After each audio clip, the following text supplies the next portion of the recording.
Thank you. Shabbat Shalom all. As we were davening this morning, I was thinking that this parsha is a great deal like the Taj Mahal and Michelangelo's David and the Mona Lisa. Things that have become so familiar in our imagination. We see the images everywhere. We say these words every day. That we have perhaps lost our ability to wonder at just how marvelous this is and how magnificent these words are. And so I'd like everybody just to take a moment to think about the majesty and magnificence of the words we just done on the Torah that we just listened to. That said, I'll start my drash with my usual statement of rules. Always about the parsha, nothing about my personal experience or my last visit to the dentist, I promise. And 12, 14 minutes and out. I call those the Oscar Walter rules. Those of you who've been here for a while will know what that means.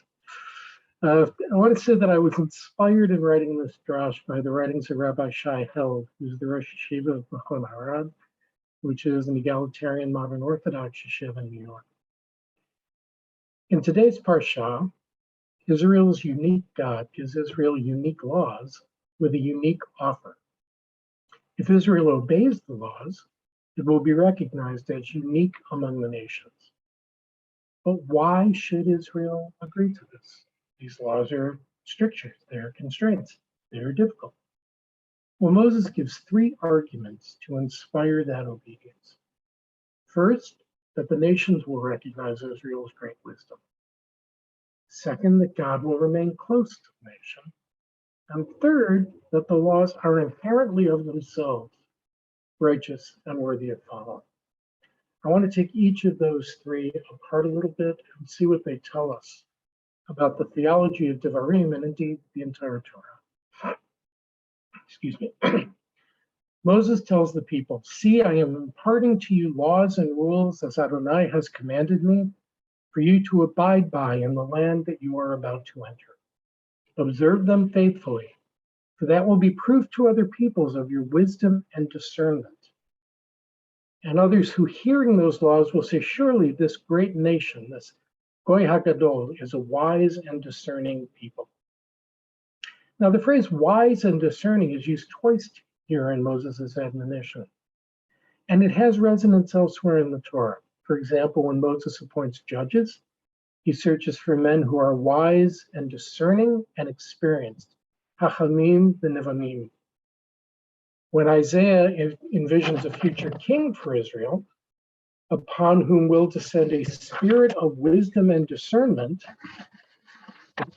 we also hear these words. When Joseph is appointed to manage Pharaoh's affairs, it's because he is discerning and wise. Navon v'chacham. Solomon's uniqueness too is understood as a function of it having a wise and discerning chacham v'navon heart. Now note that in all those examples I just gave, other than the one in this parsha, the prestige and power associated with that wisdom and discernment is in the hands of kings and judges and political leaders. But in today's parsha, Moses says that those qualities will be attributed to Israel as a whole, wisdom and discernment. Biblical scholars consider this a way in which Deuteronomic law represents a certain democratization of the special qualities that enable just government. That if the people are wise and discerning, they will enable a politic, a government that is wise and discerning. And it's important to note as well here that the wisdom and discernment for which Israel is to be known are very earthbound, this world qualities. Joseph, for example, is appointed viceroy over Egypt, not for being pious or orthodox, but for being effective in the ways of the world. The laws that Adonai gives Israel then will create not only a holy community, but one that will flourish in concrete, practical terms. Walter Brueggemann, well-known biblical scholar, writes, "It is important that the celebration of Israel is not for its personal religious passion, but for its effectiveness by the norms of all nations. And this is what Moses is trying to tell us.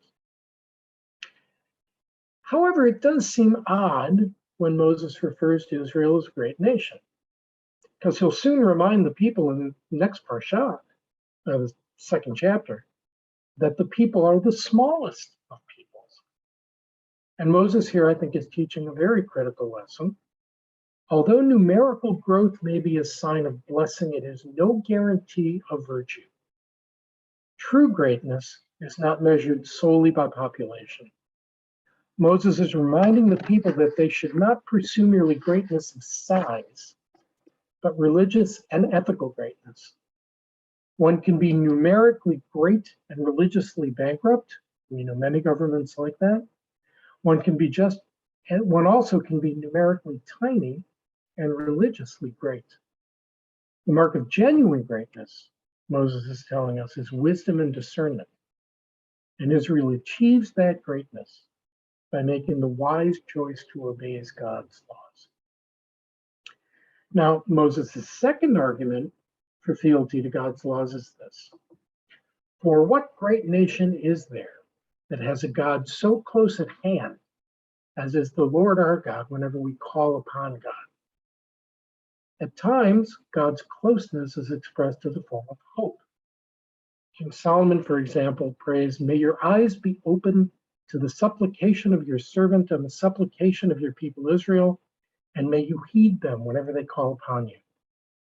At other times, Adonai's closeness is treated as a simple fact, a source of confidence that the righteous will not be abandoned. For example, in Psalms, Adonai is near to all who call to Adonai, to all who call him with sincerity. Full statement, full stop, God is here. Now, it's critical to understand that this certainty of the immanence of God has been at the very core of Jewish belief since Abraham. Confidence in Adonai's innate closeness contrasts sharply with the theology of images, one purpose of which was to guarantee the nearness and availability of the God represented by the idol. Other nations seek to bring their gods near with idols to priests, but Israel has no need for such intermediaries. Now, this notion of Adonai's closeness, of course, reaches its absolute peak in Kabbalistic thought, where the infinite God emanates down the Sefirot from the utterly unknowable Ein Sof to the Shekhinah, whom in the form of the Shabbat Queen we personally welcome into our shul every Friday night.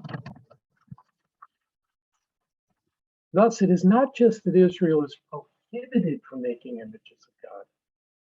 It's also that Israel has no need for images, because God inherently will remain close at hand if Israel obeys God's laws.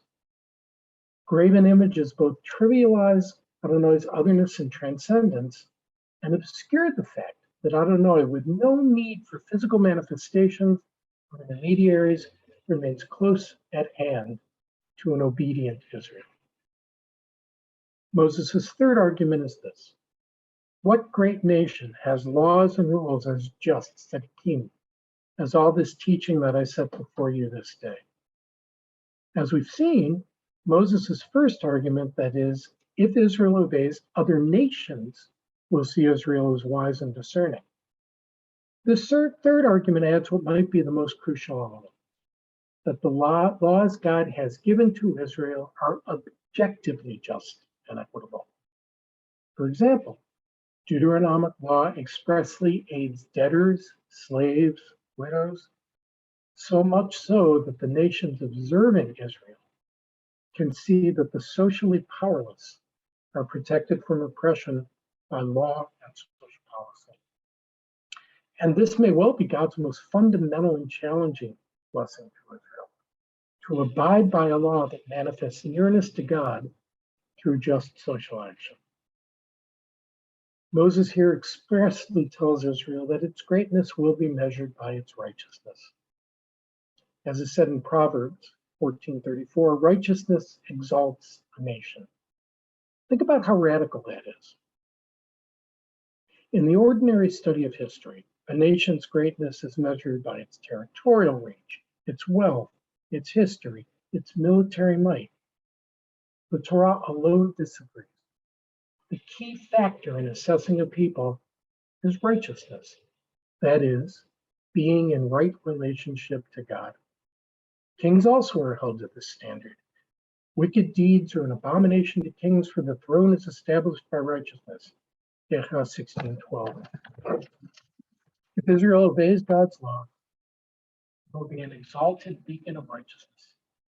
If it fails, its status will diminish and it will be exiled from the land.